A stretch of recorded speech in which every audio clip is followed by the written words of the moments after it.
nangyaring massacre doon. Talaga ang problema natin sa Mindanao. Matagal na po yung peace process na pinag-uusapan dyan sa Mindanao. Ano bang gusto talaga ng mga taga Mindanao? Ito ba ihiwalay na lang sa Pilipinas ang Mindanao? Yung ba kanilang pinaglalaban? O ano talaga ang real issues na pinaglalaban nila dito? Ako po sasagutin. Tinanong ko po ako, ibabalik ko po sa iyo yung tanong. Gusto niyo po bang ihiwalay ang Mindanao sa buong Pilipinas? Kung ako tatanungin niyo, hindi po ako papayag. Yun lang po tinatanong ko, yung ba ang gusto nila para matapos na ang gulo sa Mindanao? Hindi po, mahaba po yung kwento. Unang-una po, pag-uusapan natin ng Mindanao, hindi naman po sa lahat ng lugar sa Mindanao ay magulo. Yan po nangyari ngayon ay nasa southwest ng Mindanao, southwestern side of Mindanao. Ang karamihan po pagdating dito sa mga center o sa southeast no, or southern part of Mindanao, mapayapa naman. Wala namang gulo. Yan nga po ang isang malaking problema. Hindi mabuti naman po at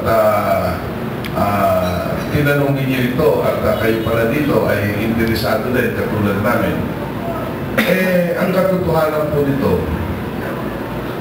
kung pag-uusapan po natin, yung pamilya po ng Ampatuan ay alay ng gobyerno. Dito sa laban sa MILF. Kaya yan ay pinayagan ng administrasyon ni Arroyo. Maliban na po na nagamit din niya pagdating sa halalan. Yan po ang ginagamit nila as a buffer zone ng Armed Forces of the Philippines in its fight against MILF. Ngayon na may nangyari po, ang tanong ngayon, from the standpoint of national security, ano po ang implication dito sa peace process? So yan po ang mga binabantayan natin. Sa kadahilan nga po, baka ang MILF ay umatake din. Now, ang gobyerno, nasa gobyerno na ngayon, ano po ba ang gusto mangyari ng gobyerno? Papayagan ba nila manatili na ang mga Ampatuans ay meron pa rin armas? Kahit na nagkaroon ng ganitong tinatawag nating massacre. Kailangan po ba ng bagong batas? Sa tingin ko po, hindi. May mga batas na po. Wala na po kailangan idagdag. Ang tanong lang po ngayon, ano ba ang aksyon ng administrasyon? Dahil tila ang lumalabas, parang napakalambot ng ating tayo, ng ating gobyerno, ng ating administrasyon, laban dito sa Ampatuan. So masasabi ko po, siguro ang justisya ay hindi para sa lahat. Kung hindi ang justisya sa administrasyon na ito, ay para lamang sa iilang tao. At may problema pa tayo dito sa peace and order. Tama po, malaki po ang problema ng Mindanao. Dahil nga po meron tayong mga iba-ibang interes. Andiyan po yung MILF, andiyan po yung MNLF, andiyan po yung ano tawag nito? Abu Sayyaf. Magulo po dahil dito sa ating mga Muslim areas or sa Arab. Yan po, ang lahat ng tao ay interesado na mabigyan po yan ng karanasan. Kaya nga po sana yung ating administrasyon kung makikipag-negotiate ng peace effort, sana naman lagyan natin ng puso. Sana naman po lagyan din ng katapatan. Dahil ang nangyayari po, kung titingnan po natin yung MOA-ID, kahit balik-balik na rin mo ang mundo, talagang hindi po pwede sa ayon sa ating saligang batas, sa ating konstitusyon. Pero bakit po interesado ang ating peace panel na pirmahan yun? Inuutulan po din naman natin dahil sa puno at dulo niyan, wala rin pong mangyayari at hindi may bibigay. Kaya lang sa gano'n, napakarami po ng bright na tao na yung sa ka-bright nila ay dinagamit sa hindi tama, kaya nagkakagulo din po ang Mindanao.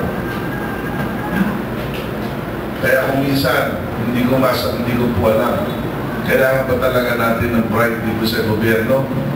O kailangan natin yung tao na may puso, sincero yung tao, namumuno.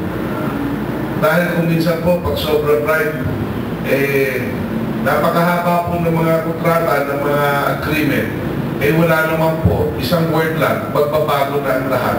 Ano po mangyayari doon? Di ba nabubuto?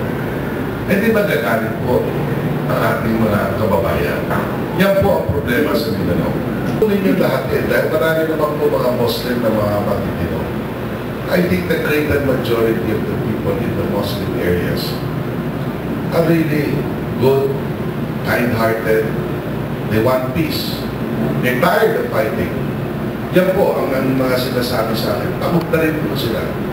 Goes back again to the ideology of the stomach. Kapag ang tao ay gutom, hindi po naiintindihan ano ang batas. Yan po ang problema sa Mindanao.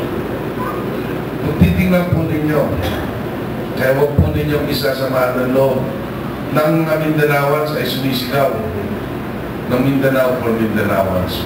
Sa totoo lang po, marami po may Ilocano doon, marami po taga-Pangasinan. Ngunit, sila ay nanatili na at tumira na doon at nanatili bilang isang Mindanaoan. Nakakasiguro po ako mayroon sa inyo dito mga may magkamag-anak doon. Pinili na nila na sila ay tumira sa Mindanao. Sila din po ay umaasa na magkakaroon din po ng tunay na development nang sa ganon magkakaroon ng mapayapa na buhay sa Mindanao. Siya ang nakakaintindi ng politika sa Mindanao. At ang gusto ko po kay Erap, tinanong niyo na rin kung bakit simple lang ang problema. Binibigyan ng simpleng solusyon. Wala nang paikot-ikot. Yung nangyari sa Mindanao, na sinasabi niyang all-out war, I may not agree in the terminology that was used because when you say all-out war, in military parlance, yan po is a fight between one country and the other. Di ba? So, I may not agree, but in principle, it's the same. Na-dismantle niya po ang MILF, na 41 camps ng MILF. Bakit po? Bakit po? At least para nyo na rin malaman. Na-frustrate si Presidente Erap noong araw na yun, noong mga panahon na yun. Dahil sila ni Hasim Salamat ay nag-shake hands dahil nag-commit si President Estrada ng 10 bilyon para sa development sa Mindanao. Hindi pa nakaraan ng 10 araw o 1 linggo. Heto na, nanggulo na ang MILF. Inumpisa nila sa kauswagan. Kaya po nagbalatan talaga ito. Madalit salita, siya ay naging tapat, siya ay tapat sa mga pakikipag-usap. Walang paikot-ikot, pero siya ay pinaikot-ikot. Binigyan niya rin kung ano ang dapat. If only to achieve peace, we need to go to war.